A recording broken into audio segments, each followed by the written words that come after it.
this meeting. I want to thank everyone for coming. First of all, let me thank Marianne for having organized this meeting. That was great. It's the first time that we're getting off the ground with our chapter heads, which was a great suggestion by Stacy, for them to organize meetings, and I'm thrilled that it's actually happening. I would like to introduce our team, which we introduced last time, but we forgot to record. So Janet and Lee and Karen, can you wave your hands so everybody knows who's sort of on first? And of course, Stacy, who is our leader, has given us a lot of wonderful support. So Marianne, I'm gonna turn it over to you to introduce our speaker and get the meeting underway. Thank you. I'm so happy that Dr. Alexander Theordoridis is with us today. He's really an expert in the field of political sciences and, in fact, polarization, for which he has written a lot of articles. And with his experience as a university professor, I'm sure he will be able to make it interesting for us, because we don't live in the United States to know exactly what is happening and how the dynamics in the society work. So this is an insight inside the society. More than everything else, it is a very current situation. So I don't want to say more and take up valuable time. I think we will enjoy Dr. Theordoridis' introduction and discussion. Thank you very much, Dr. Theordoridis. Great, thank you, Marion. I'm excited to be here for the Kafeneion. I like Kafeneions. I wish I had a frappe here with me, but alas, those are more difficult to find in the United States. As Marion said, I'm a professor at the University of Massachusetts in Amherst, and I study American political behavior, political psychology, public opinion, and I help run the UMass poll. And my research is focused on a bunch of things, but in particular, partisan polarization, which, you can't really understand American politics without understanding it at a fairly deep level. I will say, Marion said that you all are not in the United States, so you haven't followed things as closely, or can't follow things quite as closely. I assure you, just based on the conversation I've heard so far, you all are far more informed than virtually anybody who does live in the United States. So some of this will hopefully ring true based on your experiences and what you've read. So politics today in the United States, and tell me if this is okay. My plan was to talk for maybe 10-15 minutes and then move to apparently you guys normally would have a conversation, and so we'll move to that, and I look forward to hearing your thoughts and comments. But I just wanted to give a very quick sort of overview of some different elements of my research that really center on this notion of partisanship and polarization. So what do we know about partisanship? Well, we know that it's this sort of strong attachment, a deep visceral attachment. We know that it's very much connected to your parents' partisanship. In most cases, the vast majority of people are the same party as their parents. There's even some evidence that partisanship, while not itself heritable, is actually connected to some things that are that can be inherited, can be genetically encoded. So there's some research suggesting that, and we know that it colors virtually every aspect of political behavior. All right, so one of the big things now we've had partisanship for years, and actually we've had polarization for years. So those of you familiar with US politics in the 1950s and 60s and 70s, there was no shortage of polarization during those times, right? You all, some of you remember the 1968 convention, extreme polarization over the war, over race relations and civil rights, extreme polarization over women's rights and the women's liberation movement, et cetera, all sorts of different dynamics. The difference between then and now, and what's at the core of a lot of what we see going on in America now, is that polarization is along partisan lines, whereas it wasn't before. It used to be the case that some of the most conservative members of Congress were Democrats and some of the most liberal members of Congress were Democrats. And the same was largely true for the Republican Party. These divisions didn't fall along partisan lines, and that's a key distinction. So this figure's a little bit hard to read. It's from one of my colleagues who's at Johns Hopkins University. Her name is Liliana Mason, and her book on this topic is one of the best sources out there. But it shows you the difference between Democrats and Republicans along a number of dimensions in 1972 and in 2016. And what really stands out here, if you can see my cursor, is that being liberal in 1972 or being conservative in 1972 was a predictor of being a Democrat or a Republican, respectively, but it was by no means a one-to-one relationship. Whereas you look here, and now it's the case that liberals are disproportionately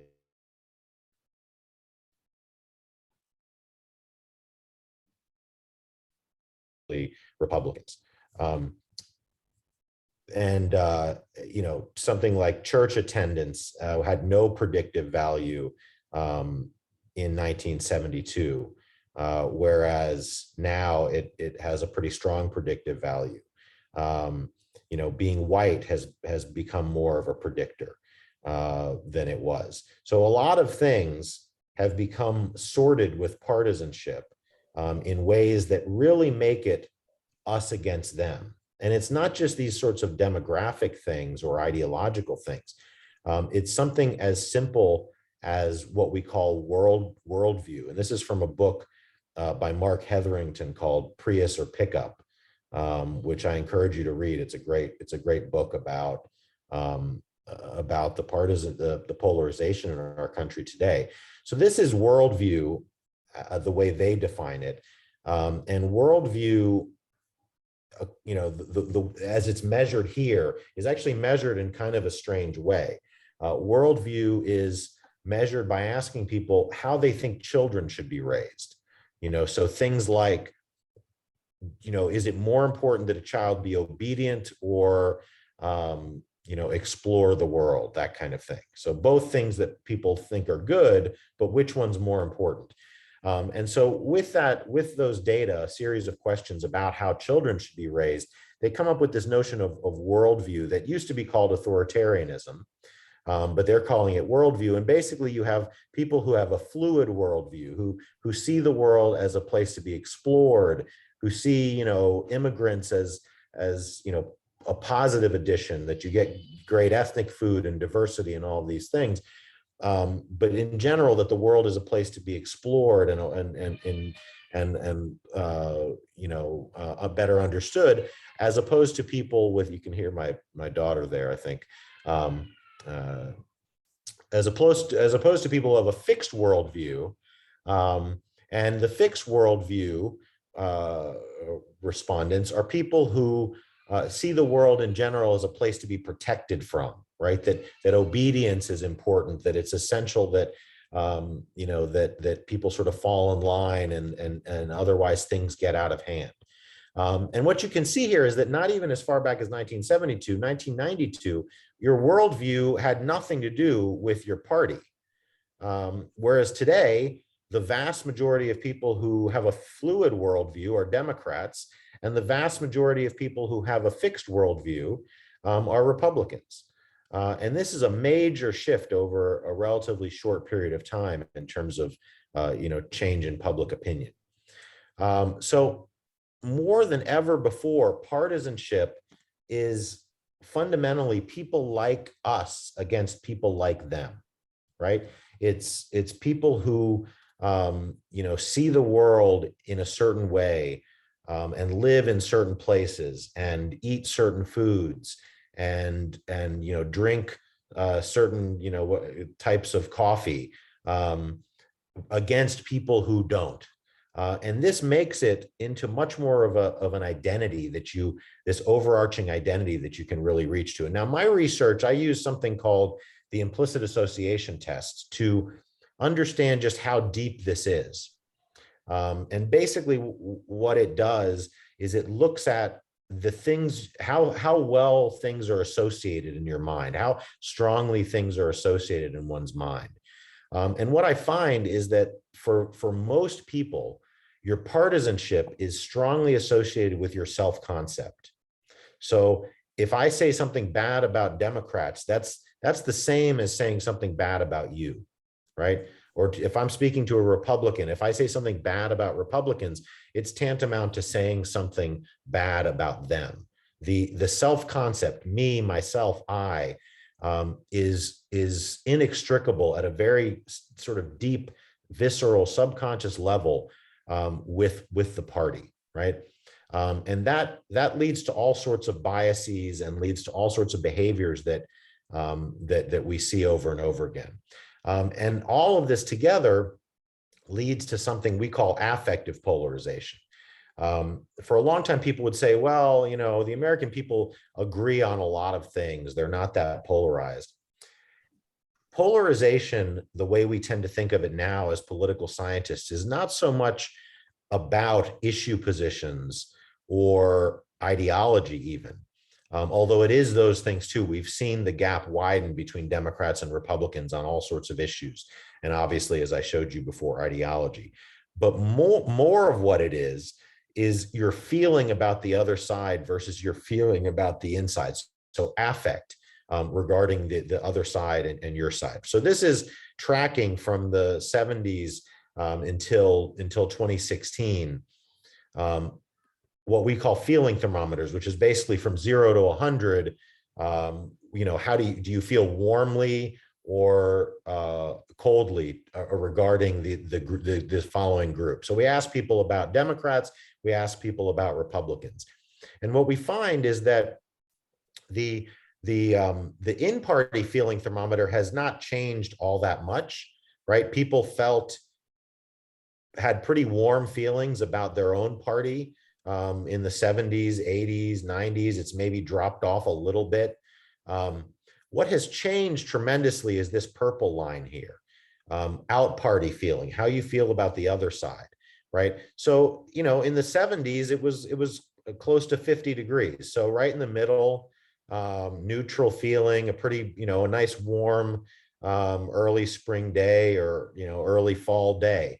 Now we've gotten to the point where it's down in the 20s. So temperatures that you don't often experience in Athens, but we experience in Massachusetts all the time. So that's a big difference. Almost a 25-point difference out of 100 points. And you can see that with this difference between the two, affective polarization, that has just gone up, up, up, and up, right? So this is the fundamental character of polarization in the United States. It's not so much about differences on issues or differences on ideology. It's this visceral, tribal, feeling-based, us against them based polarization. This is looking back at an election in 1984 that's painful for Democrats to look at. This is Walter Mondale running against Ronald Reagan. The economy was booming, and Reagan was touting that it's morning again in America, right? And so what do we see here? We see an election that's a landslide, right? And there had been a series of landslides. Lyndon Johnson won a landslide election. This one was a landslide election. The next election with our good friend Mike Dukakis was a landslide election. Not as much as this one. But if you look at this, what you see is a map that's unimaginable today. And it's unimaginable today because of polarization, right? So what happened here? You had Walter Mondale only winning in 2 places, not even 2 states, Minnesota and the District of Columbia, right? He used to joke that he only won in the 2 places where he owned property. Perfectly credible candidate, Walter Mondale. He didn't do anything particularly egregious in his career or during the campaign. That's not why he lost. He lost because there was a big swing because of the economy largely and peace and prosperity in favor of Republicans. Again, this is unimaginable today. You can't imagine California going for Republicans. You can't imagine, New York and Massachusetts going for Republicans. And similarly, on the other side, there are states like Utah that it's just unimaginable going for Democrats. And again, this is what polarization has wrought. Very few voters are up for grabs. And what that means is, given the relatively even split in our country, very few states are up for grabs. So when you look at these maps now, you're only really paying attention to, Wisconsin, Michigan, Ohio, Pennsylvania, Florida, Virginia, maybe Georgia has entered into the fray. Places like Arizona, and some districts, places in Iowa, and there's a Nebraska district that is up for grabs. So the point is, polarization has created this world where very few candidates, very few voters are up for grabs, and very few states are up for grabs in presidential elections. This leads to virtually an even split in the Senate, an exactly even split in the Senate. You've got a series of since 2000, a series of incredibly close, by historical standards, presidential elections. Nobody's winning by landslides anymore, which means that every election is going to be, closely contested. And if you have efforts like the Trump effort in 2020, you're going to every 4 years have some fodder for trying to contest an election, trying to claim victory in an election that you didn't win, because they're all going to be relatively close. In this climate, this exacerbates the polarization that we see, because it makes it so that partisans, whereas for most of the last century, Republicans had no chance of winning the House. Their best bet now is to not let Democrats do anything and hope to win the House and the Senate back, right? By not giving them any wins, and by not giving the other side any wins, right? So this is the climate we're in. So you want to look at what some of this produces at the individual level. I ask this series of questions to look at what's called motivated reasoning. And I let people read a newspaper article. This is a fake newspaper article. When I teach my students, I have to tell them that a newspaper is like a website printed out on paper. And so this is, a newspaper article where I randomize whether the senator who admitted to lying is a Democrat or a Republican or neither. And so when I ask people these questions, well, if you're Democrats and you're reading about a Democrat, it's the report is sort of fair. It becomes much more fair if you're a Democrat reading about a Republican. If you're a Republican reading about a Republican, it's not so fair, right? It becomes much more fair if you're reading about a Democrat, right? And we see this over and over again. So is the person biased? Big gap between if it's your party or the other party, your party or the other party. Is this important to you? Again, not very important if it's your party, very important if it's the other party. Same thing for Republicans here. is this sort of behavior typical? Again, not very typical if it's your party, very typical if it's the other party. Same thing for Republicans here. And overall, adding all of those up, you can see a big gap here, an even bigger gap for Republicans. And by the way, this is something worth noting. In almost any study I see, Republicans engage in more partisanship than do Democrats. I'll skip this, but just the very quick point is that Democrats still trust the media and have begun to trust it more. Republicans have had this precipitative drop off in media trust. And that's important because you often ask with these things, so how do you break through, right? How do you communicate truth when people are hearing that the election was rigged and things like that? And this makes it incredibly, incredibly difficult. We also are seeing this bleed over into interpersonal interaction. So it's not just political things anymore. Some of my research shows that, if people have to choose who they're going to spend time with on a jury or have as a neighbor, they would, the big dimensions that they're not interested in spending time with are people from the other party, people from the different ideology. So those are both political.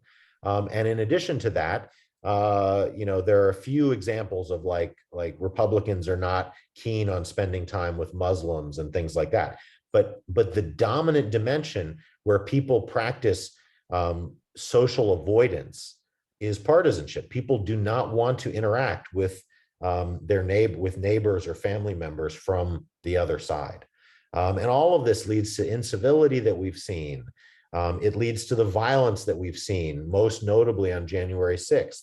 And it leads to, is perpetuated by what I've observed, which is dehumanization. If you ask people, which of these groups, Democrats or Republicans, is more evolved?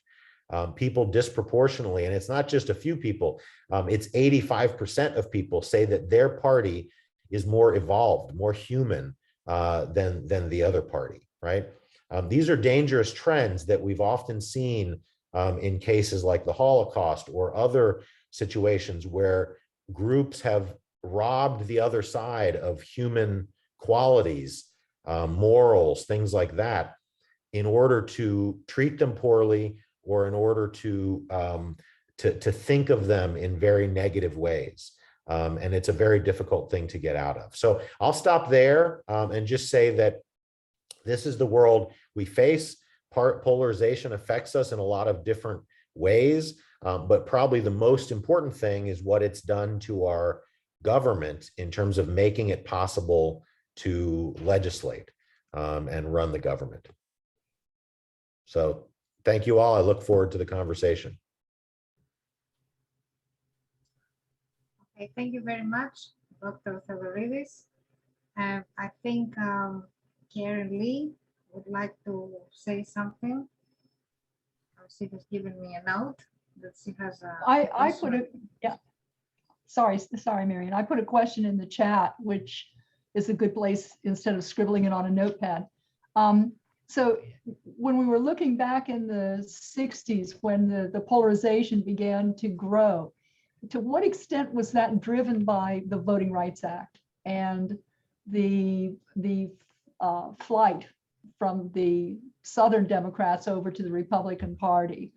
And I guess what I'm asking too is to what extent is polarization today driven by racism? And I use that definition very carefully, because I don't think that's the bottom of the the bottom of the issue. I think there's economics at the bottom of it. We use race and religion and gender and many other things to divide people. But for the voters themselves, to what extent did that turn the road? I don't think you can understand American politics historically or in the present without thinking very seriously about race. I think that's part of the reason, maybe the central reason, we don't have, some of the things that are just taken for granted in other places, infrastructure, social spending, healthcare,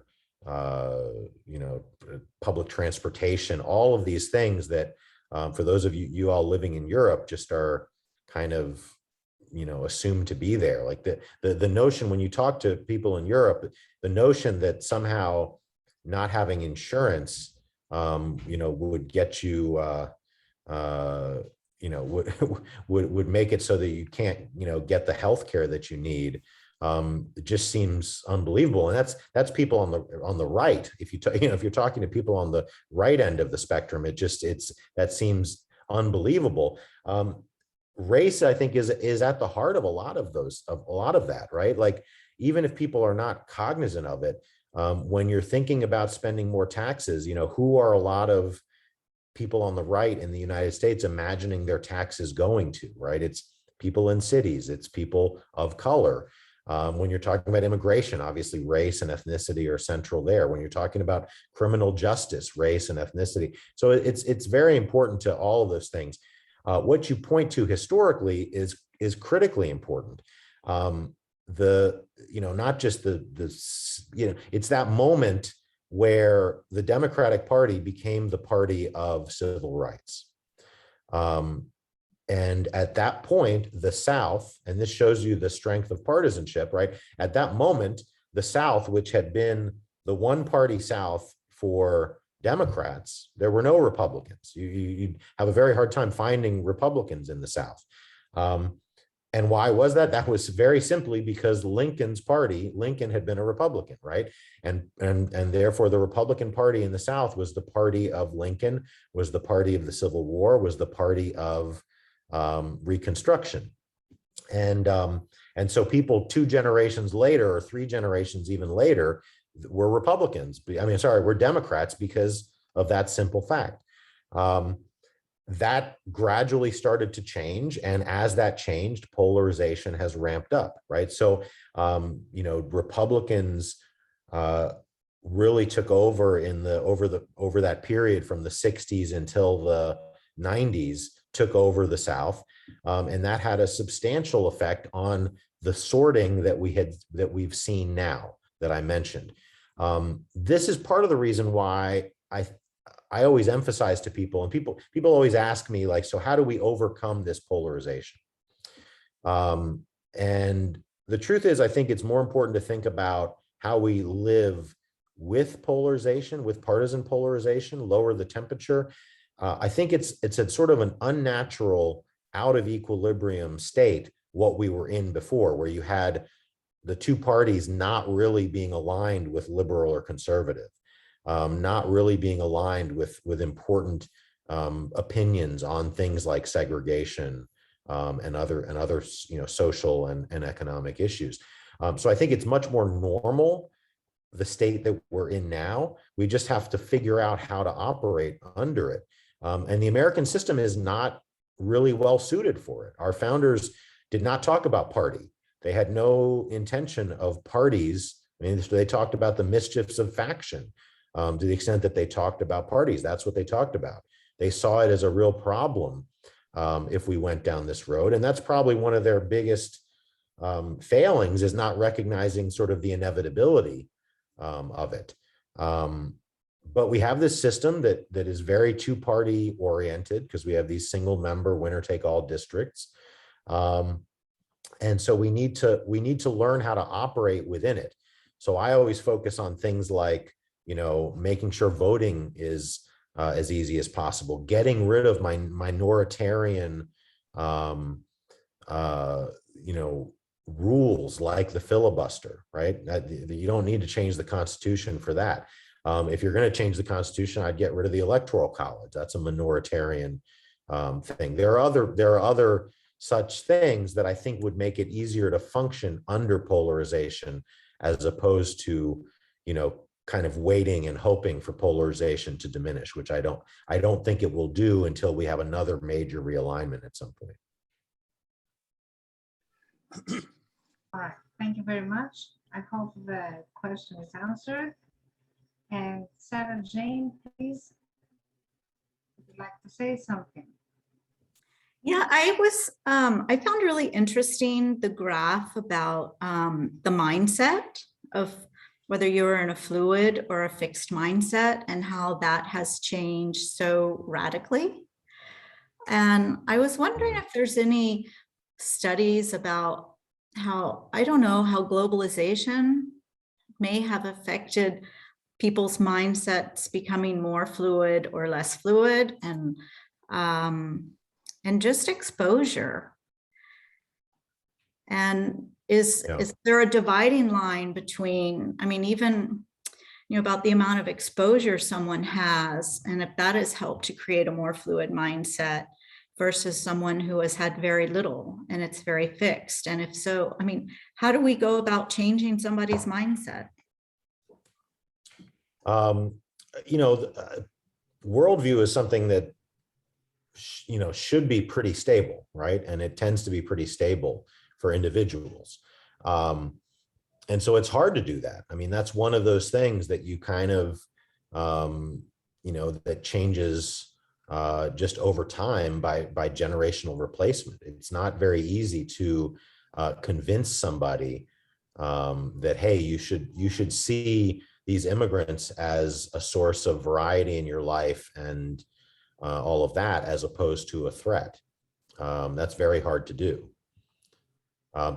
Yeah, I mean, has globalization impacted this? Absolutely. I think, globalization has made it so that, a lot of the first thing it's done substantially is changed how you make your living in the United States.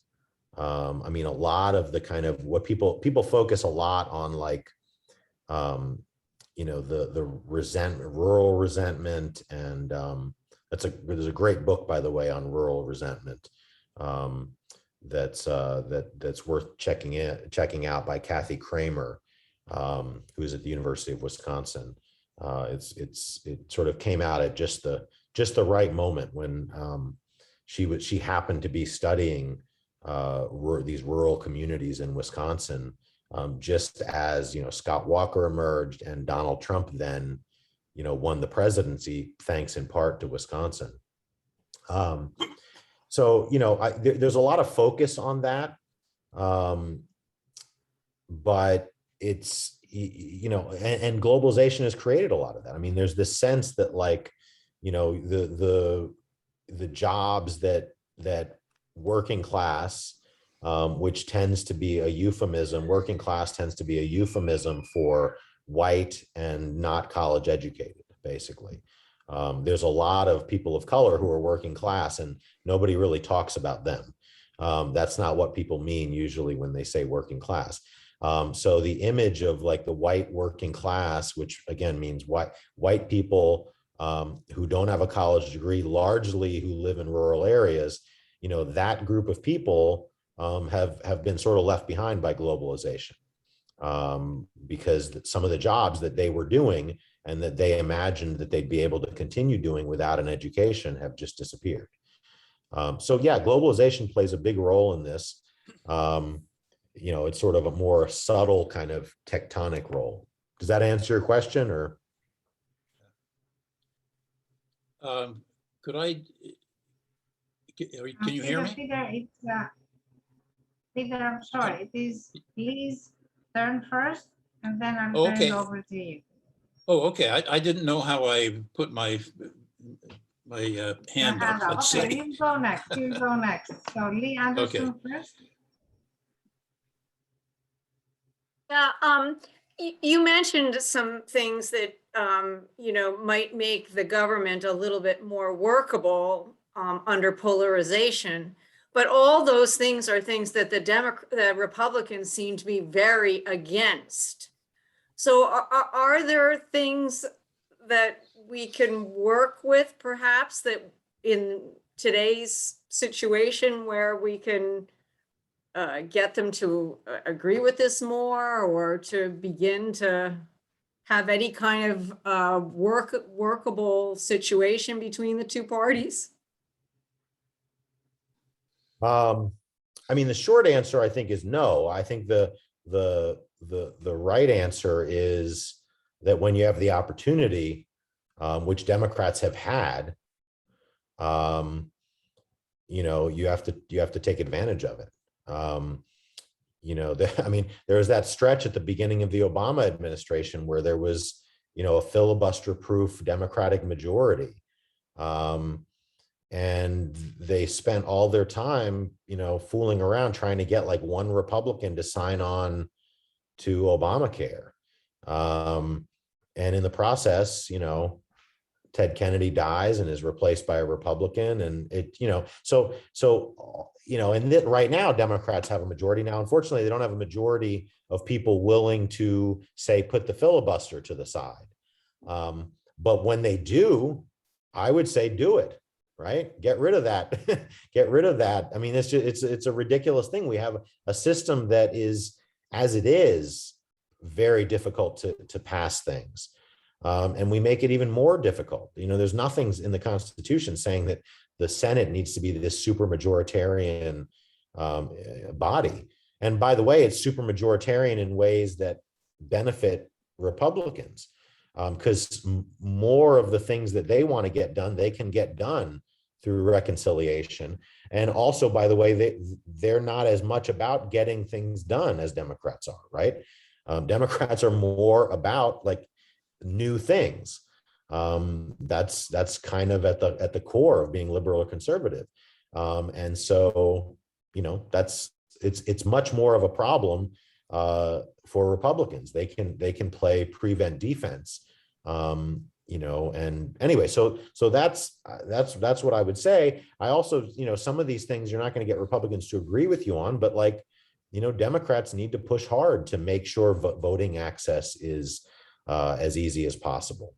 You know, these and to get people to vote. I mean, look, this is a majority Democratic country.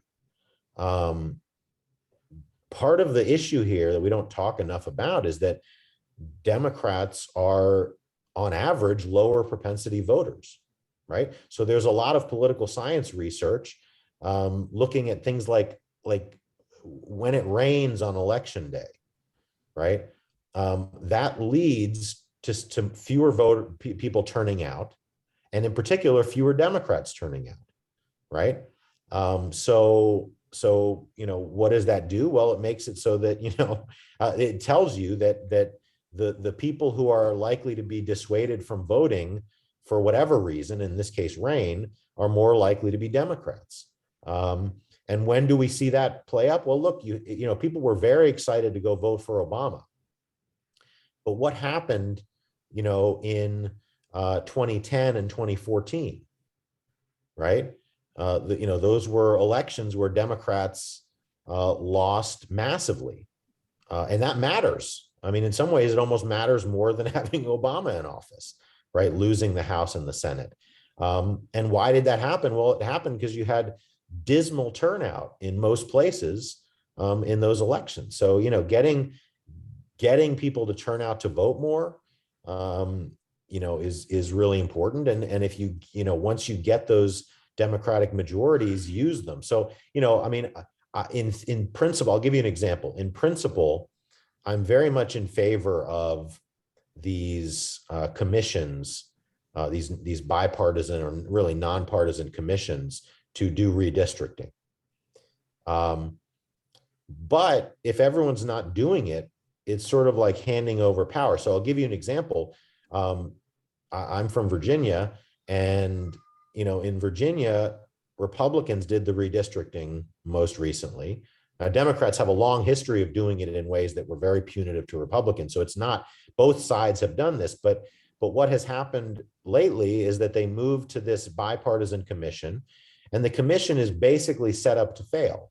Because the commission is, you know, you got, you know, 2 Democrats and 2 Republicans, and if they don't agree, then it goes to the Supreme Court, which in this case happens to be majority Republican. So basically in Virginia, Democrats who would be doing the redistricting right now essentially handed it over to Republicans. And again, you know, in theory, I prefer having redistricting out of partisan hands. But you can't just do it, you know, can't just have one side doing it and the other side not doing it. or you're going to get, malapportionment, which we have in spades. I mean, why is it still possible to have the kind of Republican Party that you see? And that's largely because everything's so malapportioned. Democrats have to win by 5 or 6 percentage points just to break even. So I mean, it's not like one sort of fix all, but there's a lot of like, there's no silver bullet, but there's a lot of like little pieces of silver shrapnel. Okay. Let's move to Peter Bader. Peter, well, listen to you. Can you speak a little louder, please? Yeah, let me try this. Now I can hear Is you that great. okay? Is that better? Yeah, okay. I'm coming to you from Thessaloniki, Greece, where I've lived for over 40 years. And all of what you're saying is, I really appreciate some of the graphs and some of the research that's been done about the people's attitudes towards their party, particularly. My basic question is the identity of the party. What do the Democrats stand for now? What do the Republicans stand for now? And I raise that question because even though I'm a Democrat and will never be a Republican, every single person in my family going back 3 or 4 generations is a Republican. What really mystifies me is that even with the change in the party and the major figures, compare Ronald Reagan to what's his name, Donald Trump. I mean, you see the difference in the figure who's the figurehead of the party. And what amazes me about this is that everybody in my family who used to like people like George H.W. Bush, whom I admired too, I thought he was an excellent president and person. But with the switch now to people like Donald Trump, the people in my family are still avid Republicans. And even they go to the point where they're saying that they really like Donald Trump. They don't quite say that God wanted Trump to be president, but my mother, who died 2 years ago at age 103, was an avid fan of Trump. And I used to spend a couple of weeks at Christmas time with her in Vero Beach, Florida. And every night we had to watch Fox News. And my older brother's the same way. He's a businessman. And I can't believe that they would go along with supporting a man like Donald Trump. It just horrifies me. Here's a guy who's a liar, who's a phony businessman, who does things arbitrarily for his own ego. And yet they're supporting him. And there must be a lot of people like that. I'm very surprised that those old Republicans haven't fought more against the new identity of the Republican Party. Yeah, I mean, it has been disappointing. And what I was telling people around 2016 was that, Donald Trump was a real stress test for Republican partisanship, and it passed with flying colors. It is remarkable. I mean, if you look at, and the surprise keeps coming, right? So like, after January 6th, you'd like to think that there would be massive consequences for not only the Republicans who were involved in that, but the Republicans who, people who continue to choose to run under the mantle of that party, until there's been a major sort of, redefinition of the party, but there hasn't. And so, this is kind of the world we live in. Like right now, because of polarization and the extent of partisanship, we're in this world where nothing matters, in a sense. Like the specifics don't matter.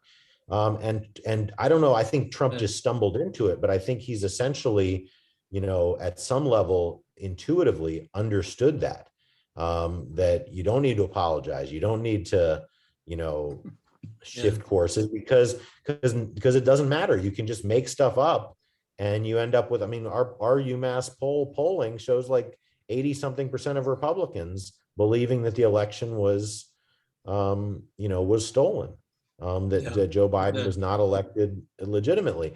And I mean, to me, that's the most terrifying direction of all of this. And one of the reasons why I always emphasize to people that partisan polarization is so dangerous, because what it does is it makes it so that the outcomes of elections are the battleground of polarization, right?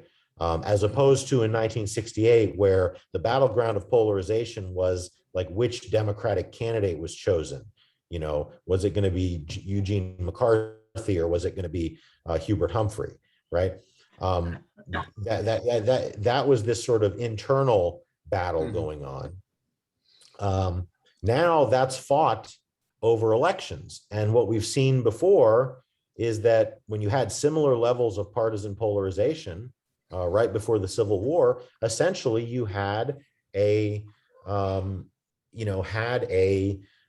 election that was questioned, right? And that produced the Civil War, right? You had this polarization over the issue of slavery, and it happened to be over partisan lines, along partisan lines. And that made it so we entered that. I'm by no means saying that we're on the verge of a civil war, but we've already seen, some very troubling directions. And so anyway, yeah, I mean, I agree with what you say. I love Thessaloniki. I like your collection of walking sticks back there. I have some of those that I've bought. Glitzes. Yeah, they're called glitzes.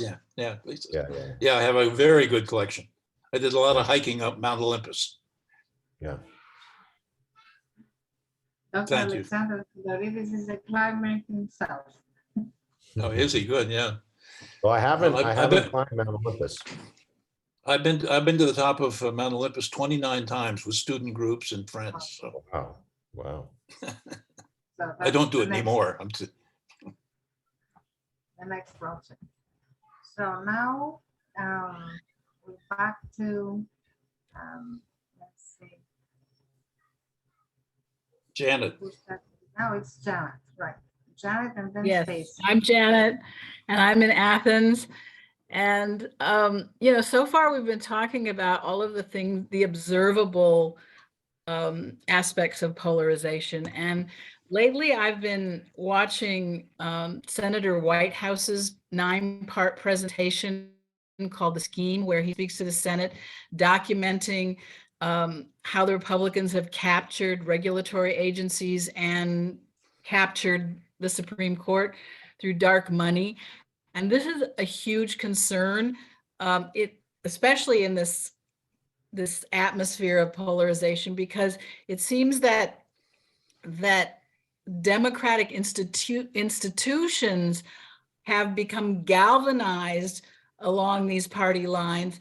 And so, you could legitimately say, well, the outcome of an election doesn't necessarily even matter if the Supreme Court has succeeded in making decisions that have sent us back years and years as far as school desegregation is concerned, or now with abortion. And those are issues that are really, wedge issues between these two polarized extremes. Would you comment on that? Yeah, I mean, the effort to take over the courts has been, or at least to increase presence on the courts on the part of groups like the Federalist Society and others has been very effective, and certainly plays a role. I would not go so far as to say that the outcomes of elections don't matter, because I think most of what happens still goes there. But the courts can be first of all, the Supreme Court is more polarized than it ever has been. It's very partisan. It's a very partisan institution. I'm going to say something that's probably unpopular in this crowd. I think that there was a I think I love Ruth Bader Ginsburg, and I'm here in New York City and not far from where she's from. You know, she should have retired before 2012. Should have retired. It's just, Yeah. I mean, it's unconscionable to me that I think she's great, but this was a woman in her 80s who had had pancreatic cancer. Breyer needs to retire. I mean, it's crazy to me that, like, yes, that the Scalia seat, should have been filled by Obama, but I mean, the notion that, she was staying in there, just assuming that Hillary would win, is just it's insane to me. That was 4 years too late. She should have, I mean, you can't have, like, you basically gave up the opportunity to put somebody in there who could, who could fight for the things that she cared about for the next 30 years. And that was just handed over. Many, like 5 to 4 decisions that, such as the decision around allowing anonymity, with regard to dark money, and the Citizens United decisions, and those, which is really reminiscent of the Nixon years as far as the Supreme Court is concerned. But that's the area where, if you have all of these opportunities for the Republican court to come to these 5 to 4 decisions that has impact on democratic institutions for years and decades down the line. I mean, that's what is so stunning to me. And Democrats have failed to use the opportunities that have been presented to them to kind of make this right as much as they possibly can, I think. Yeah. I mean, some of it is just luck and timing. I mean, I don't think it's a good idea probably to stack the court. But it's a problem. I mean, there's no question that right now this Supreme Court is very partisan. So, and you get back to like the action, like election 2020. People look at that and say, oh, well, the system worked. Biden is president, so it doesn't matter what Trump said. But the system didn't work. I mean, imagine the world in which it's closer, right? Imagine a world in which it's just one state that he needs to flip. Imagine a world in which, he had a little bit of evidence of a little bit of fraud, right? Imagine a world in which, you didn't have Democrats in some key places. And more than anything, imagine a world in which Democrats don't control the House. I mean, fundamentally, the reason none of that was going anywhere was because Democrats controlled the House.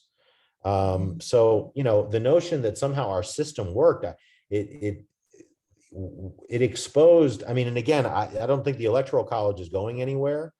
But that would be one of the first things I would change if I had the power. And again, I don't think it's going to change, but the Electoral College makes the type of effort that we saw in 2020, and potentially the type of effort that that Republicans are ramping up for in 2024, it seems to me. It makes that sort of thing much more of a threat. I mean, you're not, by no means are you, if each state is just calling in their number of votes, right? It's much harder to just sort of switch things by, it's not like sending an alternate slate of electors or anything like that, right? It's just, so all of that vulnerability, or a lot of it, is coming from the Electoral College.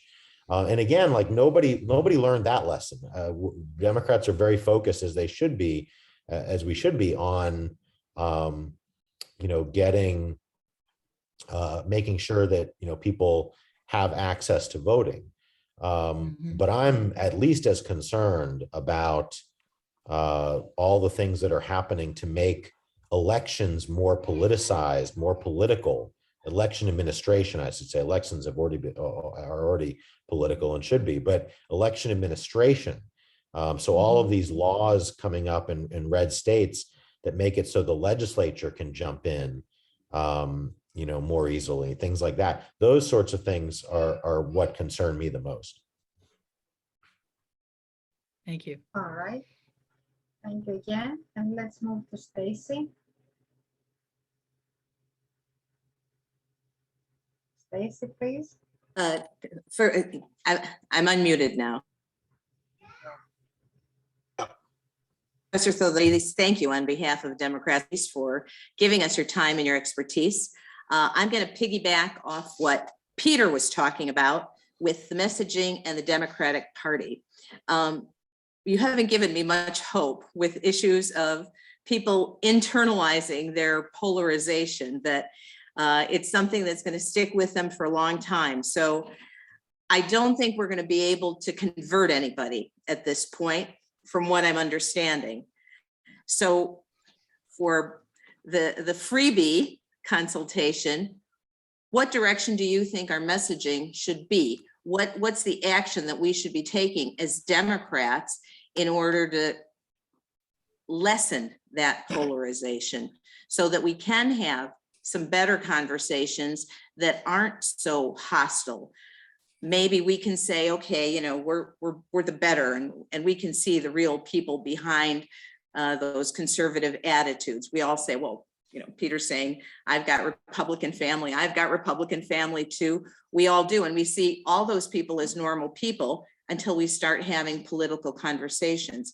So how can we message our message so that it comes through and it doesn't come through as so blue or red, so that we can message it so that they see that there is actually a benefit for everybody? Yeah, I mean, that's probably not, that wouldn't be my focus. My focus would be on getting Democrats to turn out to vote. Yes. And that's our job Yes. as Democrats abroad. We want to get as many people registered as we can to vote, and And you certainly guys- Democratic. And you guys are doing a great job with that. I just think that the world we live in right now, the goal needs to be, especially for Democrats, you know, it's not about persuading. As you point out, elections are rarely about persuading anyway. But especially now, it's like it's virtually impossible. And you can simultaneously do that while also going after get out the vote. That's by far the most important thing, because as I was saying earlier, you need, if Democrats turn out to vote in the numbers that Republicans turn out to vote, they'll have majorities in the House and the Senate, and win the presidency, and the Republican Party will have to shift, because this, the thing that I would say from a Democratic perspective is that demographics, are on your side. So, I don't think the current messaging of the Republican Party is sustainable. You can't just hemorrhage votes among populations of color, among people who have college degrees, and just sort of be the party of, people who work in hedge funds and, and people who, white people who don't have college degrees. Like that's not a growth sort of market. So I would say that, voter turnout's the number one thing I would focus on. Avoiding some of the sort of messaging pitfalls, but I in a lot of ways, I think that, Republicans are kind of providing the message themselves. I mean, doing all of this stuff. Certainly January 6th has not had the legs that and the big lie have not had the legs that I would have hoped they would. But, they've had an impact on some people. There are people who used to say they're Republicans who don't anymore say they're Republicans. It's not as many as you would hope. And that's disappointing. But some of that has happened. And again, it's not a sustainable message for a party. If there even is a message, it's not clear. It's more of just sort of an exercise in trolling Democrats at this point. I think the persuasion factor that we focused on for a long time after 2016 was the fact that isn't it enough that somebody like Donald Trump can get elected and continue to govern? So I think that was our big focus in terms of persuasion, and very nicely pointed out in a meeting about a month ago. We as Democrats can't keep focusing on the boogeyman of Donald Trump. We have to start promoting all the good stuff we're doing, the infrastructure bill that just passed, and it's going to help millions and create jobs and so forth. And we really are trying to get our attention on that. And like you say, you know, we're doing our best to get people registered to vote and get them out of their homes if need be and going in and voting. And hopefully we'll be able to hold on to people being able to vote by mail, absentee, to make it as easy as possible. But we're up against a huge fight. Yeah, well, but that's the fight. I mean, that's the right place to be fighting. Thank you. Okay, thanks again, Brad. Before you start talking, I would like to say that Julia Bryan, former international chair, was attending the meeting. She is very thankful to Dr. Alexander Theordoridis and all of us for organizing this. She had to go, so she's saying goodbye to all of us. Okay, great. All right, Brady, please. Thank you very much, Professor. This is a really eye-opening reminder of the difficulties we face. A question I'd like you to talk about a little bit. One of the things that's happened since 1972 has been the rise of a pretty large class of full-time political operatives funded by, you know, corporate and other interests, but in both parties, but people working full-time essentially on dividing and segmenting the American electorate. And they have tools which we could not use before, particularly social media, the ability essentially to create virtual communities that are much more compelling than people's real communities. And normally your interaction with your neighbors limited how much of a jerk you could be on political issues. Now there's no limit to that because you're online hiding behind your, you know, your internet screen. But I'm curious if you could talk a little bit about ways to essentially do what Democrats are supposed to be good at, which is building community coalitions. Because what I'm seeing is in a 50-50 divided world where the Democratic Party has a much more elaborate and difficult coalition it's assembled of different, you know, nationalities, races, creeds, colors, everything.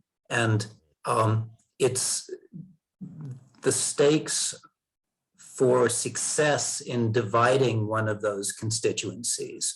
I mean, every time the Republicans land a Black American of any prominence, you know, he's guaranteed at least, you know, a cabinet job for becoming a Republican, and the Democrats can't offer that. So anyway, how do we combat that advantage they have given the tools and the professionalism of the divisive forces in the United States? Yeah, I mean, I don't know that I would think of it as an advantage.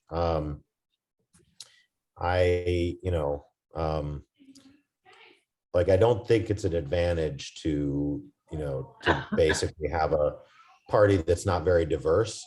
And there are divisions. I mean, after every election, everybody everybody from the losing side is way too, depressed and hopeless, and everybody from the winning side is, way too excited. I mean, I remember in 04, people thinking that, Democrats just didn't have a map to be able to win the presidency, and Obama becomes president in 08. And, after the last election, after the elections in Virginia and New Jersey, everyone's sort of upset about the tide in favor of Republicans. And I do think that's to be concerned, because historically we would expect pretty big losses for Democrats in 2022. So, that's probably going to happen. But how do you combat the professionalization of politics? I don't really think you do. I think that that's been something that has happened on both sides. You have these, actually my old boss, Larry Sabato, wrote a book called The Rise of the Political Consultants. And that is a change that happened at that point. But now it's just the wallpaper. Every campaign above a certain level has, professionalized political operatives. And, I don't know that it's changed that much. I think what it has changed is the cost of running a campaign. But that's more just television. That's the fact that almost every campaign needs to be on television, and the costs there. And I think some of that has frankly been democratized again by the ability to raise money from, on the internet from small donors. It's not the world we used to live in where, everybody had to be able to raise, the incredible amount it takes to run for president or Congress or whatever, $2,000 at a time, that kind of thing. So, yeah, I mean, I don't know that I have a, solution, but I'm not as worried as it sounds like you are about the sort of professionalization of the campaigns. I also, the internet, has changed certain things. There's definitely sort of a segmentation, but it's also like internet ads don't seem to have a huge effect. I think things like Cambridge Analytica, the big scandal over that was overstated. Things like that, groups getting information about voters and all the micro targeting. I think that's much less impactful than, say, like a Fox News has been. So hopefully that answers thank your you question. very much. Thank you very much. I still feel that the outside experts do transform campaigns and make them more ideological than they were before, where personality used to be a decent way of judging candidates, but suddenly if you have an ideology that says it's perfectly okay to be a jerk, it's harder to resist that. Anyway, thanks. Well, and it almost certainly has contributed to the nationalization of American politics, which is partly what you're talking about there. Like, it's not about the personal politician anymore, right? The personal campaign is not, you have very few races where somebody's able to, win in a place where, Democrats or Republicans have no business winning, just because of who they are and their personality. That happens less and less. And, you have national forces that tend to dominate things. And probably you're right that, the professionalized campaign staff, who are all tuned into that same national dynamic have contributed to that. Okay, Sarah Jane. So I think what you said about the Fox News, I'm not an expert or an academic, but I do feel from the amount of time I've spent in the States that they're reaching far more people on a daily basis, this kind of partisan news reporting, than all of the social media, because the social media is just like, I don't know. I mean, I've gone to where I'm really tired of the politics of outrage, and I don't post really anything political anymore on my Facebook page, or at least I try not to, because it just doesn't seem to serve any purpose. But when I hear the news and I hear partisan reporting, that's where I think they're really having a big effect on voters and on people's outrage that maybe gets them to the polls. Yeah, I mean, the Fox News has absolutely had a massive impact. And in general, the segmentation of the news well before social media, and social media may have exacerbated it, but the segmentation, to where people are listening to the news that they want to hear, basically. And the best example of that is Fox News. It's interesting with Fox News how, like, it's and I watch it every now and then just to see what, but it's remarkable. I mean, if you watch it, I think Peter mentioned that that he has to watch it when he's with relatives, but it's like a different world than if you're watching any of the other news channels. It's the things that are focused on.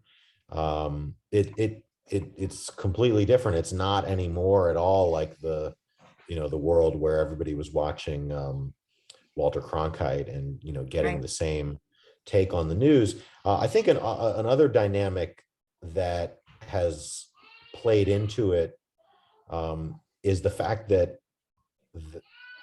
Fox News is is able to, and there's a business model there of, like, if you watch the ads on Fox News, it's all like borderline conspiracy theory stuff, or some of it at least is. I mean, it's that, and like stuff for older people, but like security. But there's all this stuff about, like, you gotta buy gold, and you got this, that, and the other thing, which has a lot of these things have sort of borderline conspiracy theory roots. And so it's really done a good job of, like, targeting marks for somebody like Trump to come along and and basically, as a con man, kind of effectively reach his marks. And people who are very much inclined toward magical thinking and conspiracy theories, it's done a phenomenal job of that. And a dynamic I think that's underappreciated is the fact that Democrats, the average reporter is more liberal, but they're trying very hard to not be that way, to not come across that way, to be fair, and talk about both sides. Whereas conservative journalists have this feeling that they're trying to put a finger on the scale, that they need to level a playing field. So yeah. Sorry about all the crying. It's she's not normally this grumpy. Lila, my goddaughter. Alexander, you know that all these people now that are discussing politics have been Hellenized in the sense that we spend time talking about politics like in real Greek Kafeneion. I've had friends who can literally go by with one cup of coffee for 8 hours in Kafeneion. So would you please allow us a couple more questions? Absolutely. All right, thank you. Karen Lee, and then it's me. I was looking with some interest at Teresa Morelli's comment right above my hand up. Taking back not just the narrative, but the vocabulary that, using the word riot instead of insurrection, that we need to be doing that. The problem then becomes, well, where do we put that? Because we don't have Fox News and we're not, they're not coming to the Democrats Abroad Facebook page to check out what we're using. A couple of years ago, I started going back and dipping into Ohio side interest groups. The indivisible groups are very active in Ohio, and they're doing a damn good job, actually. Our Democratic Party in Ohio sometimes looks like developers, centrists, but okay, they're still doing a good job in some areas. And recently, I went to my hometown, one of their news groups on Facebook. I grew up in all-white Galion, Ohio, a town of about 11,000 people in north central Ohio. It was a mixed farming industrial community.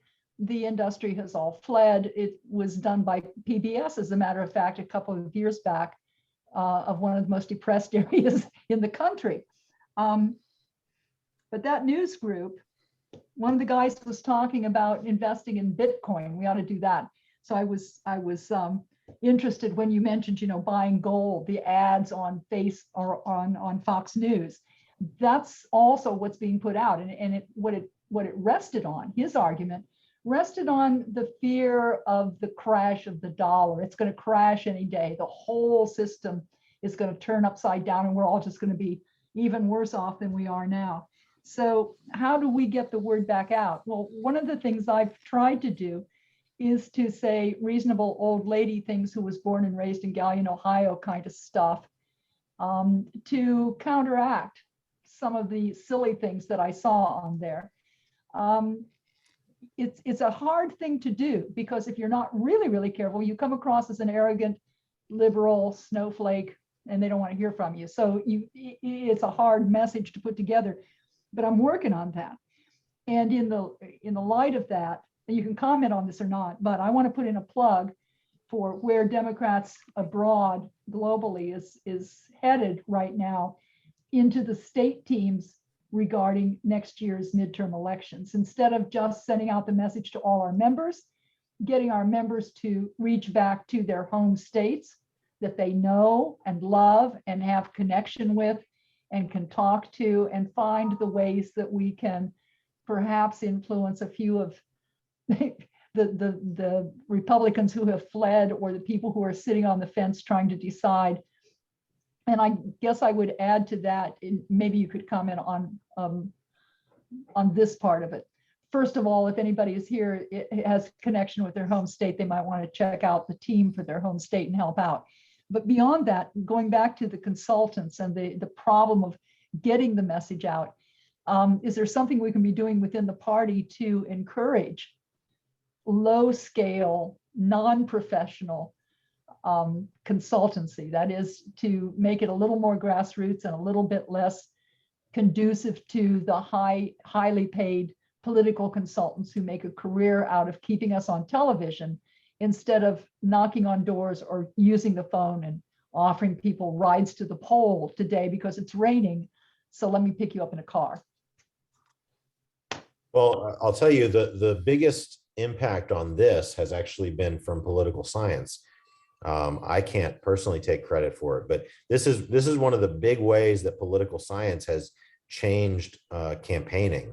For a long time, canvassing that you're describing, going door to door, talking to people, getting information about, who lives here, who are you going to vote for, can we get you a ride to the polls, that kind of stuff, had disappeared because it's very expensive. It's incredibly expensive to do, whether it's volunteer hours or paid canvassers. And basically campaigns had decided, we're not doing that. We'll just do, we'll send leaflets, we'll send mailers that are very cheap. We'll make phone calls that's pretty cheap. And, because we can get Californians to sit and make phone calls to people in other places.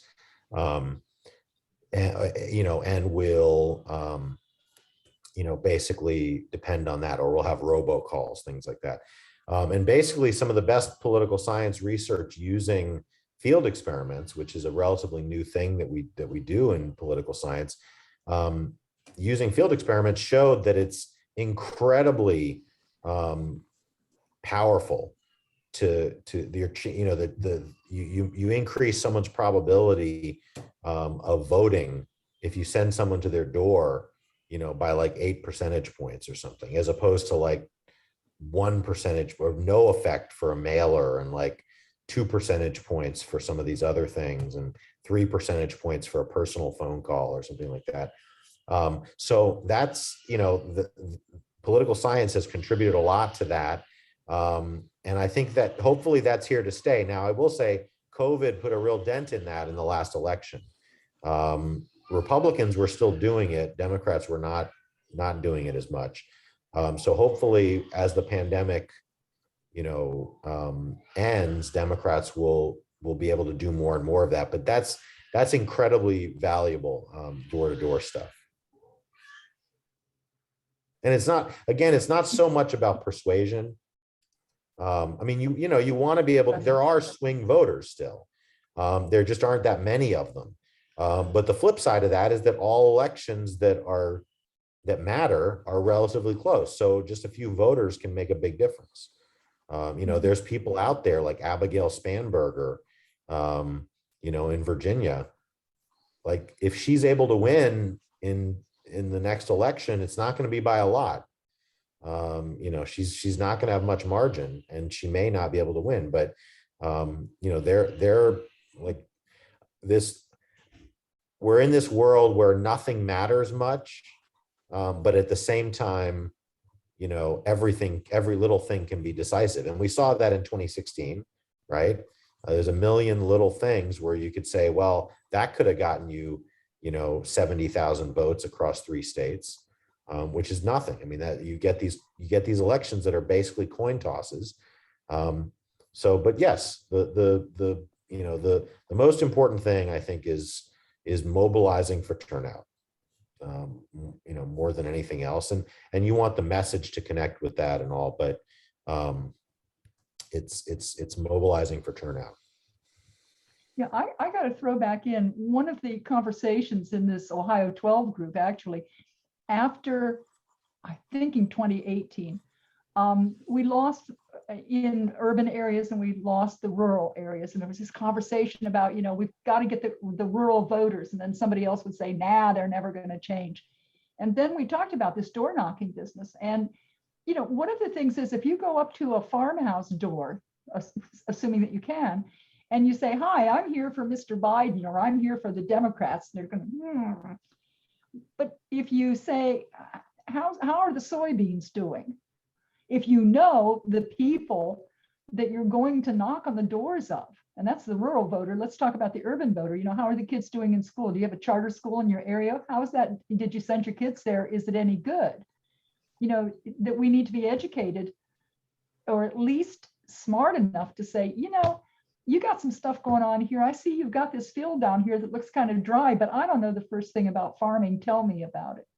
We got to be smart enough to do it that way. And I'm afraid that as a party, we put a lot of our money into buying television time on channels that they don't watch. No, a point.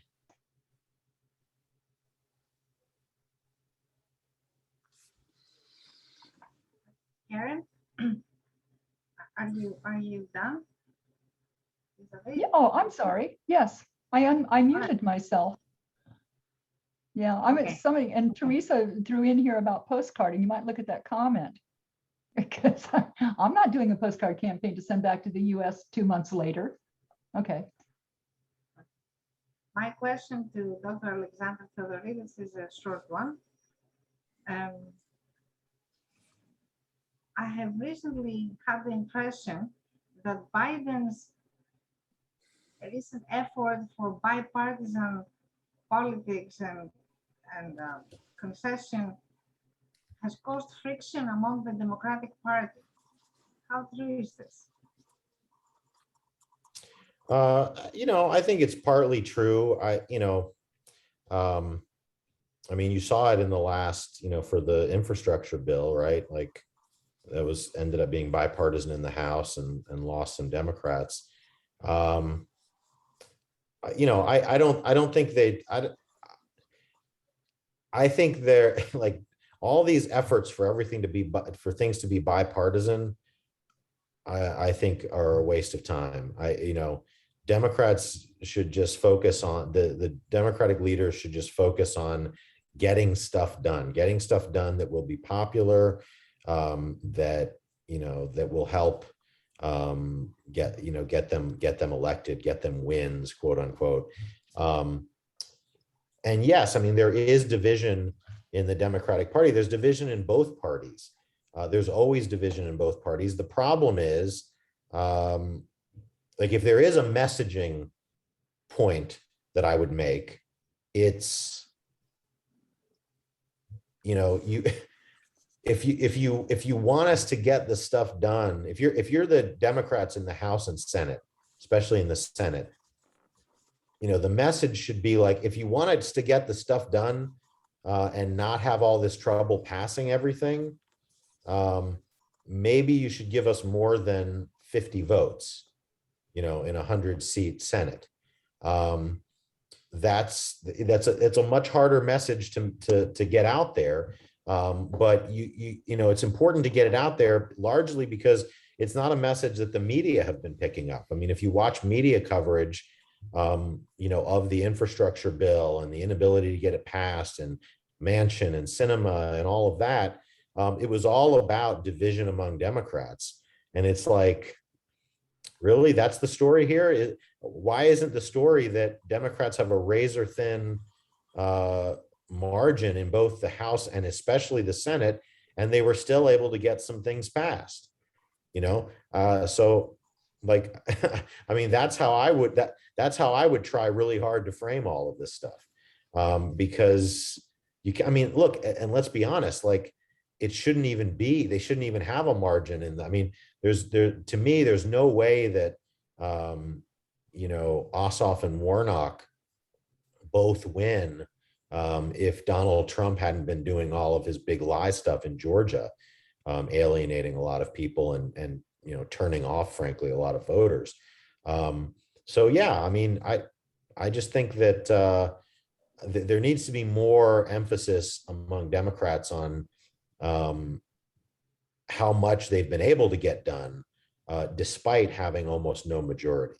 In the Senate, they really don't have a majority. They just have the tiebreaker by Harris. But having said that, this is pretty normal. I mean, Obama was in a similar position at this point in his presidency, and Clinton certainly was at this point in his presidency. So will things turn around by 2022? Probably not, but maybe they're a little better. Maybe by 2024 things are better. So I certainly wouldn't being dejected about all of this, about the current state of things, is not the way forward, I think. These things have cycles, and there's an ebb and flow, and in most cases you would have expected the results that you saw on election day in Virginia and New Jersey. Chances are election day in 2022 is not going to be great for Democrats, but things have a way of turning around. It's like you're talking to a political scientist. We tend to watch the political world from 30,000 feet, and I do so less than most political scientists. But the big trends, you see them sort of coming and going. Okay. Thank you so much again for this insightful dialogue. On behalf of all the Democrats abroad Greece and other members of Democrats abroad who are watching us from their own countries, I would like to thank you again. And our chair, Stacey Papaioannou Harris, may want to say something to close this very fruitful meeting, Kafeneion. Marion, thank you for commissioning Professor Theordoridis. It was an insightful 90+ minutes, both in his presentation as well as the Q&A that took part. Sarah Jane and your team, thank you again for putting together these Kafeneions.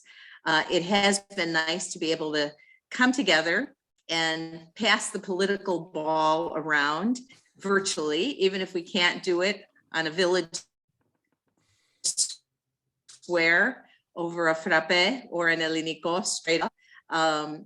We're hoping to do more of these throughout the coming winter, as well as gearing up for 2022. January, Saloniki will take the ball and they'll be working on something out. We do have a special election going on for our executive committee in Greece. So if you have not voted, please get your ballot submitted so that we can finish that up. And last call on that is this Wednesday. Sarah Jane, maybe you want to say something to wrap it up. Again, I thank you all for coming and attending. Thank you for organizing this. Thank you, Stacy. Thank you, Marion. It was really, really nice. Thank you, Professor Theordoridis. It was really great to hear from someone who has their pulse on what's happening in the US and could so willingly talk with us. I hope that to see you all again next time we get together. Does anyone else have anything else to add before we say goodbye? I just want to say thank you. This has been fun. You know, and I mean, the way I think about it is, you know, if things get really bad over here, I'll come to Greece. So. Oh, anytime. Yeah. You'd be welcomed with open arms. Would Great. you like to Okay. become a member of the DAGR? Since you have residence here and you also visit from time to time, would you like to become a member? Absolutely, sure. All right, thank you so much. Okay, thank Thank you. you. And for anyone who would like to see a recording of this meeting, it will be put up on the DAGR website, hopefully by the end of the week. Okay, all Okay. right. Thank you Thank so you. much. Good night. Good night. Bye-bye. Very much. Good night. Bye-bye. Professor. Thank you. Thank you.